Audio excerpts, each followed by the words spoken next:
Saudações, eu sou Marcos Valério XR, na manhã do dia 6 de maio de 2022, e hoje eu vou trazer aqui este tema, que em parte quase que eu adentrei naquele vídeo anterior sobre o Elon Musk, mas é um tema muito vasto, tornaria o vídeo muito grande, então eu preferi deixar para cá, até porque eu também não quero associar isso tanto a esta figura, visto que é um tema muito mais abrangente, muito mais antigo, remetendo lá até o irmão do Aldous Huxley, né, o Julian Huxley, que praticamente foi quem consolidou o termo, fez até um manifesto transhumanista, mas eu também não quero focar muito nessa parte, não. Eu quero trazer uma discussão um pouco mais contemporânea e com uma terminologia própria, mas também eu preciso reconhecer que eu tive uma influência significativa de um livro que eu li há muito tempo, que no caso é esse aqui, ó, O Nosso Futuro Pós-Humano, do Francis Fukuyama, que, inclusive, sabe, quem me acompanha sabe que eu nem gosto de ficar mostrando muito livro aqui, eu gosto de fazer uma coisa assim mais livre, mas esse livro foi necessário eu colocar, porque foi uma coisa que me atingiu muito. Eu li esse livro em 2004, eu acho, 2003, e o Fukuyama, que é aquele mesmo do fim da história, né? Ele é um liberal, mas que ele se opõe a essa questão transhumanista. Aliás, esse livro tem uma coisa interessante. Foi o meu primeiro choque contra a pobreza da dicotomia esquerda-direita nessa época, porque ele tem uma série de posições que você não consegue encaixar em nenhum espectro político claro. Ele, ao mesmo tempo, ele vai fazer, vai ter posturas que parecem que na época eu via como associadas à esquerda, de repente tinha posturas que estavam associadas à direita, aí eu tenho, mas isso é porque é liberal, de repente tinha posturas não liberais, você é um pensador independente. E ele tem uma preocupação fundamental aqui nesse livro. Ele se posiciona contra essa ideia do transhumanismo, pelo menos de uma forma crítica. Por quê? Porque ela tende a aumentar o fosso entre os mais ricos e os mais pobres, que é o tema que eu pretendo me concentrar aqui. Como eu fui procurar esse livro, eu achei uns outros próximos também que eu separei para o assunto, eu gostaria de destacar também esse livro aqui muito interessante, do Conan Goldberg, O Paradoxo da Sabedoria, que não tem nada a ver com o transhumanismo, mas é um livro sobre envelhecimento e como que o cérebro passa pelo processo de envelhecimento e que em alguns aspectos ele se torna mais inteligente, mais sábio, quanto mais velho vai ficando, claro, até chegar a um ponto que começa a degeneração. Ele tem um modelo explicativo para isso que cabe muito bem em certas reflexões de como aperfeiçoar a mente humana. E essa ideia de aperfeiçoar não só a mente como o corpo, eu já adiantei no meu vídeo sobre o paradoxo de Moravec, que se a gente quiser estar relativamente tranquilo com relação a possível ameaça de inteligência artificial, o melhor que a gente pode fazer é aperfeiçoar a própria espécie humana.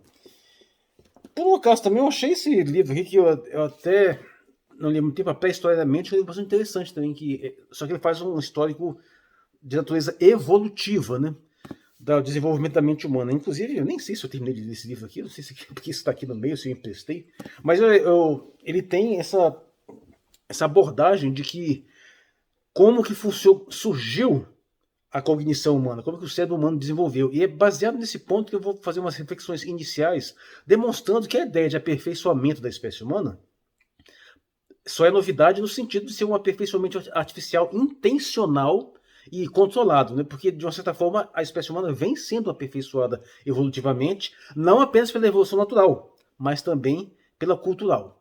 E daí eu já vou jogar a terminologia que eu acho mais interessante aqui, que é você distinguir entre um transhumanismo ontogênico e um transhumanismo filogênico. Eu não lembro de ter visto essa terminologia não, mas é uma distinção que eu gosto de usar para, por exemplo, separar aqui, no caso, o ontogênico diz respeito àquilo que é do seu corpo só, do seu ontos. É uma coisa que afeta apenas você. Por exemplo, mutações ontogênicas são coisas que acontecem em você, que vão afetar, se manifestar única e exclusivamente no seu corpo, mas que não necessariamente vão ser transmitidas. Ao passo que as filogênicas, sim, vão ser transmitidas. E é aí que está uma grande diferença. Eu tenho pouca preocupação com a ideia de um transhumanismo ontogênico. É aquela que você faz intervenções que vão ficar só em você.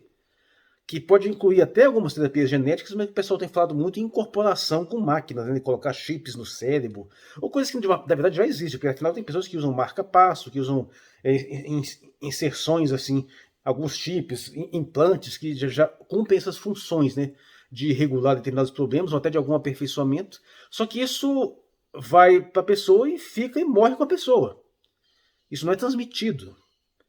De certa forma, isso não é muito diferente do simples uso de recursos externos materiais. E a ideia do transhumanismo, na verdade, é exatamente você internalizar determinados recursos. Mas a minha preocupação maior é com o filogenético, que evidentemente vai dispensar essa questão de máquinas, que é uma ideia que eu apoio, que é de aperfeiçoar a espécie humana não apenas nas pessoas que recebem o tratamento, mas nos que vierem a nascer.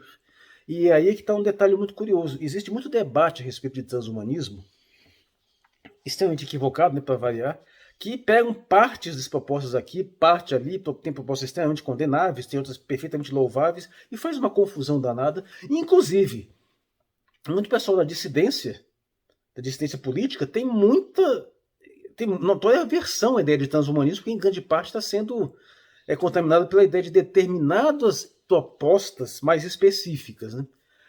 Mas bem, em primeiro lugar, sobre essa questão filogenética, então vamos colocar que a humanidade já está se aperfeiçoando, já está se modificando rumo a um modelo não exatamente de superioridade física, mas de superioridade cognitiva ao longo desse tempo de evolução. Por exemplo, certamente se você for pegar uma pessoa qualquer de 100, 200 anos atrás, fosse transportar essa pessoa para cá, no caso pegar uma pessoa muito jovem, uma criança, até um bebê e trazer para cá, dificilmente ele teria muitas dificuldades de se adaptar à nossa sociedade atual, porque a maior parte do aparato cognitivo humano que evoluiu ao longo dessa seleção cultural, ele já estava dado. Se você pegar um de 1.000, 2.000 anos atrás, já pode ser um mais complicado.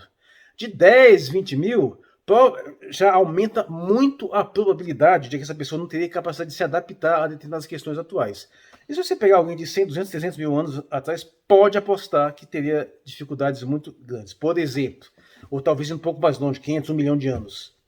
Seria possível você pegar bebês daquela época e trazer para cá, que ainda não tivesse uma diferença muito significativa visualmente, seria perfeitamente possível que eles não conseguissem falar, não conseguissem aprender a fala. Porque houve um momento na história da espécie humana em que teve uma transição de uma espécie que ainda não tinha o dom da linguagem mais sofisticado até o momento que ela passou a ter. E durante esse processo, certamente, houve seleção natural. Algumas pessoas tinham uma aptidão maior do que outras para a fala. E devido ao resultado histórico desse desenvolvimento, é claro que a capacidade de falar, de entendimento, de usar a linguagem, foi selecionada.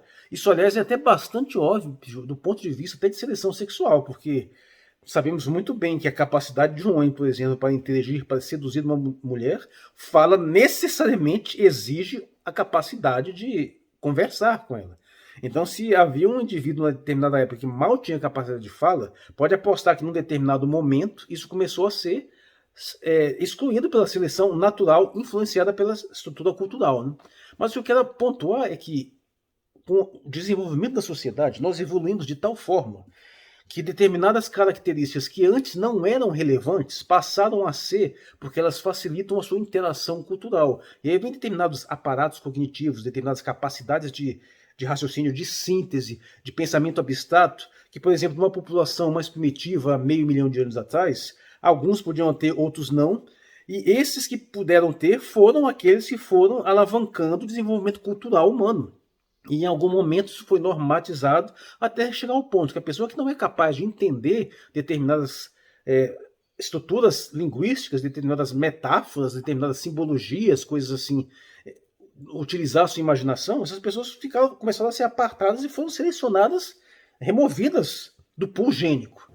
De modo que hoje é muito difícil você encontrar uma criança que não seja capaz de desenvolver as habilidades cognitivas básicas que nós temos, claro, a salvo questões de ter um dano, uma doença específica, né? Mas que provavelmente, certamente, há centenas de milhares de anos atrás, pode apostar que muitas dessas pessoas não tinham essa aptidão, e elas foram eliminadas. Então, o que eu quero pontuar é que, filogeneticamente, a humanidade já foi modificada pela cultura. E nesse sentido cognitivo, tende a haver alguma coisa que a gente inevitavelmente vê como uma vantagem, uma capacidade de articular melhor a linguagem, uma capacidade de utilizar melhor pensamento abstrato, de imaginar, de também ter senso numérico, capacidade de fazer cálculos que são absolutamente fundamentais, né? Mas não necessariamente isso aconteceu, por exemplo, do ponto de vista físico. Claro que o aperfeiçoamento da medicina tem uma compensação, né?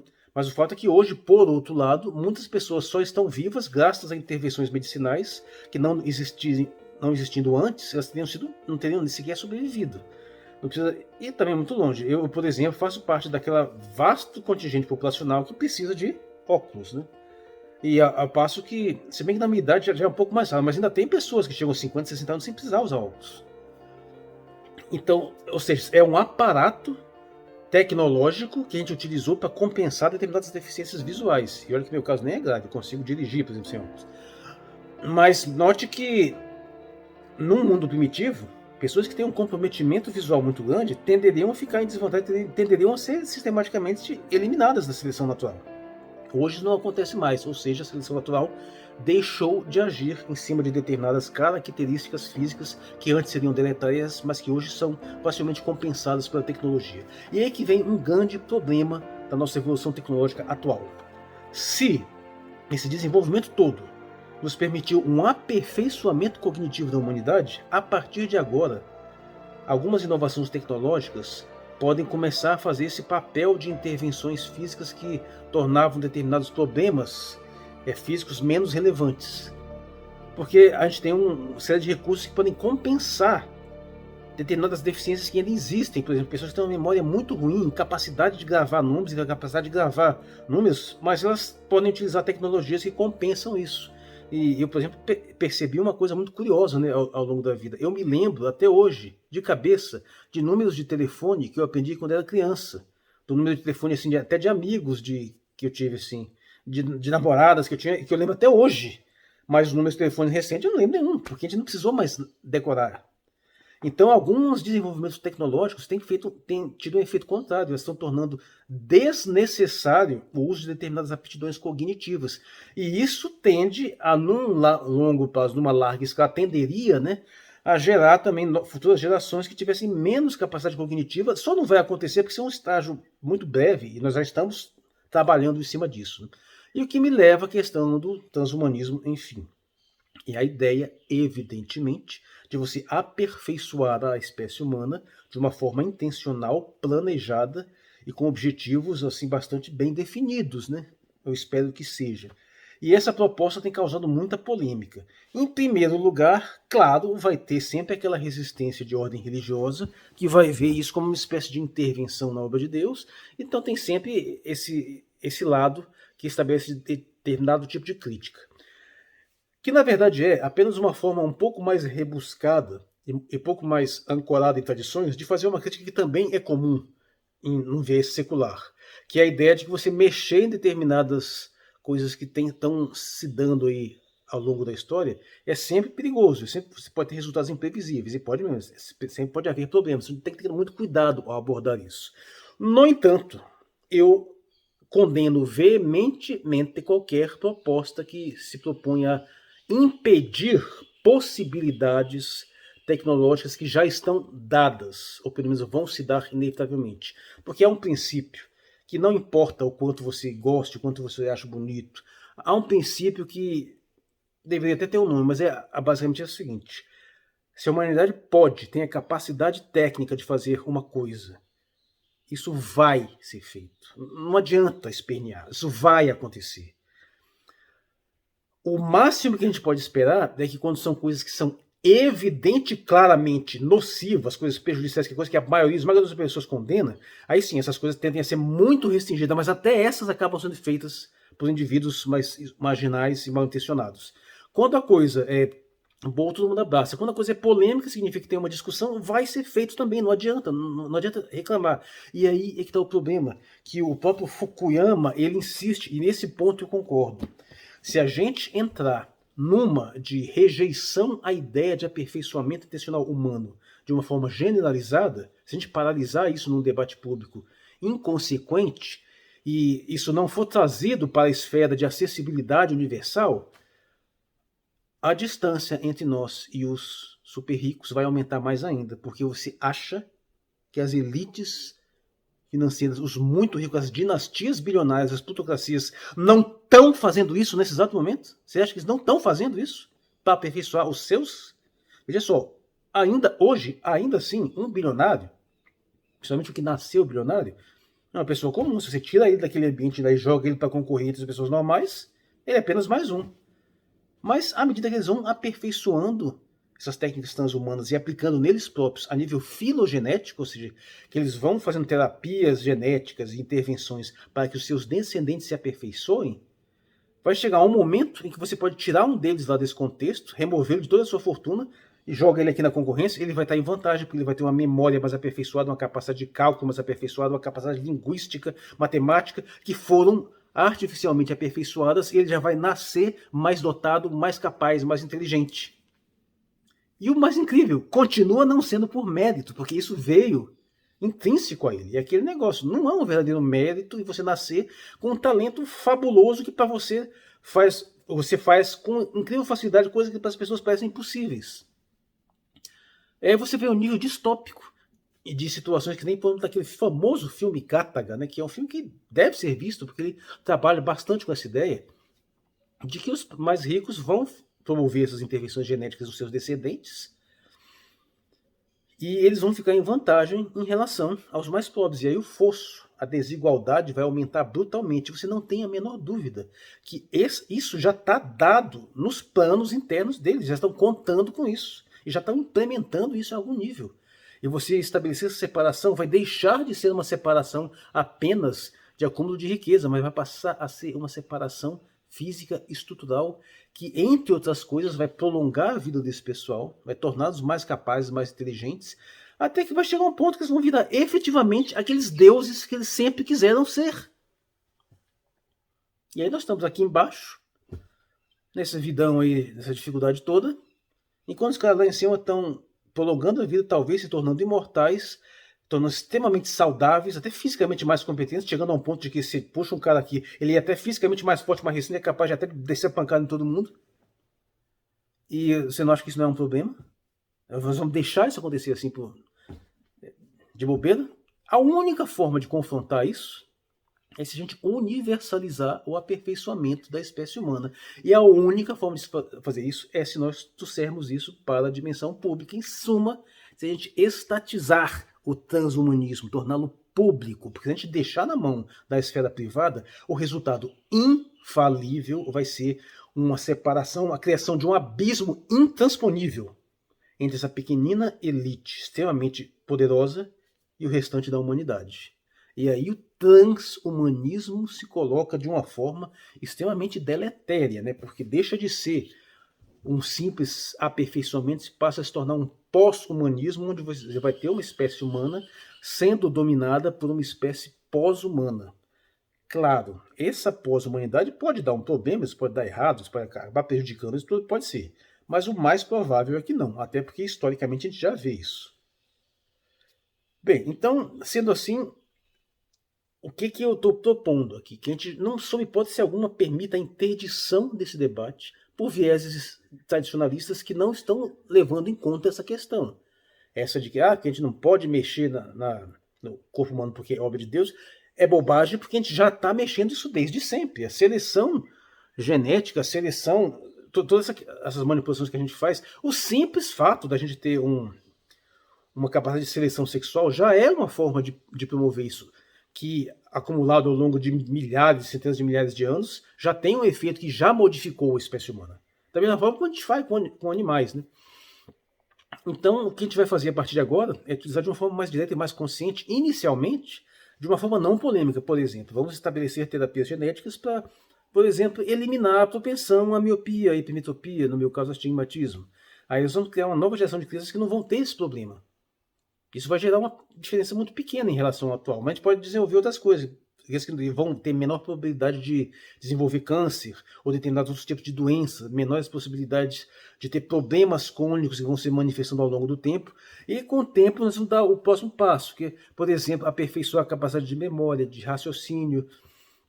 Por exemplo, nós sabemos que existem seres humanos que, por motivos completamente fortuitos, nascem com aptidões cognitivas fabulosas, como, por exemplo, pessoas que têm memória EIDET, chama, né? Que a pessoa entende como memória fotográfica, tem uma super memória capaz de lembrar detalhes indefinidos de muito tempo de vida. Pessoas que têm uma capacidade de reconhecimento de padrão de voz e de fisionomia extremamente aperfeiçoada de modo que não adianta a pessoa se disfarçar, pôr uma máscara, percebe na hora. Pessoas que têm uma capacidade de cálculo matemático que muitas vezes vem associada a pessoas que têm problemas de autismo, tem algum outro comprometimento cognitivo, mas que tem uma capacidade de cálculo absolutamente fabulosa, que parece um computador mental, cerebral.